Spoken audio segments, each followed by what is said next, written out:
आज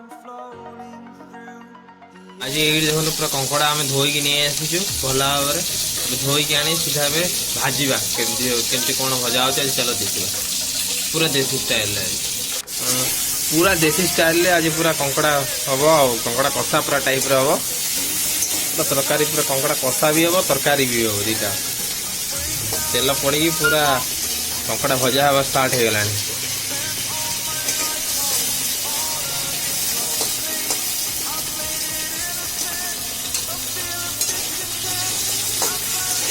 पूरा भाजी किसी समय किसी टाइम पे पूरा भाजी कम से कम 10 मिनट पर्यंत भाजतु खाली जमी छाड़े जली न जली जाओ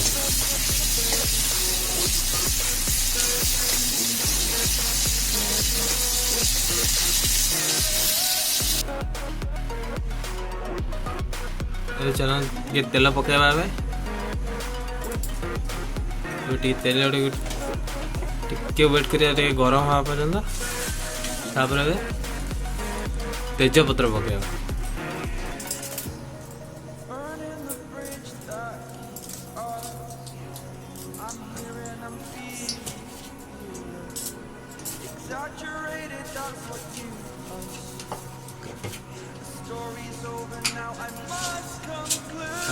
गोटा गरम मसला पकेबा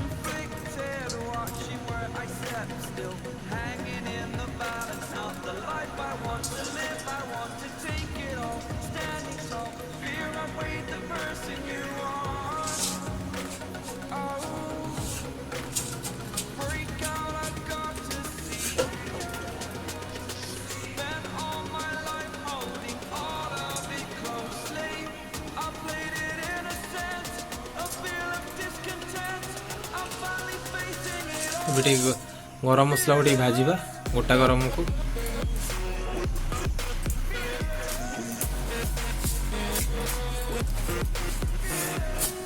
एबे फुटण पकेबा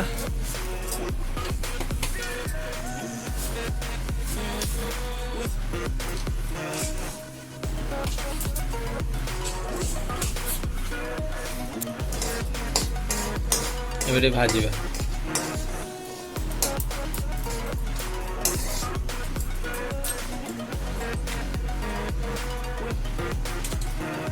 बाहर देखो तो केमती माहौल है पूरा वर्षार माहौल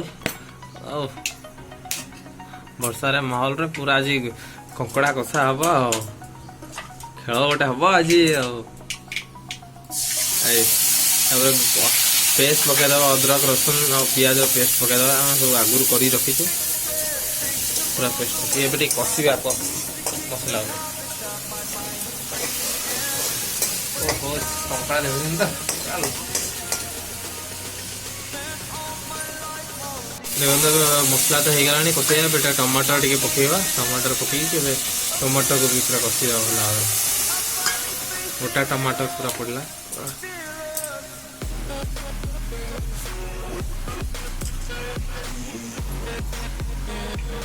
पूरा पावर टे कलर लंका गुंड टे पड़ला आपण स्वाद हिसाब से केते कलर लंका टे आपड़ जब राग खाया जब कलर पसंद आप तो कलर लंका गुंड टे पकई पारे ना गोटा लंका भी पकई पारे काश्मीर मिर्च भी पकई पारे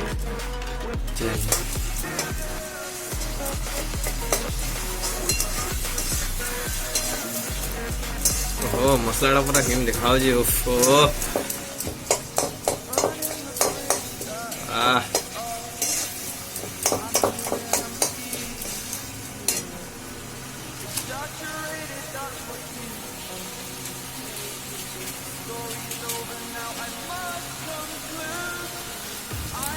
ये मसला पकईदे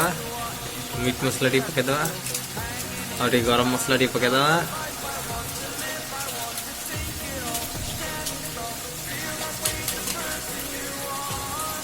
धुणी टे घाटा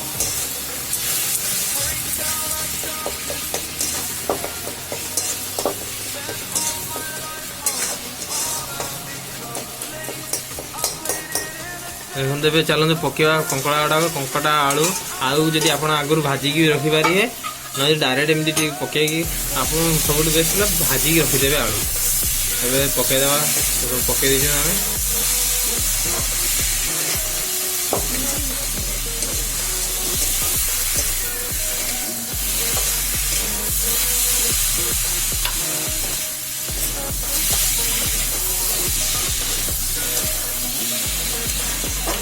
ଆମର ପୁରା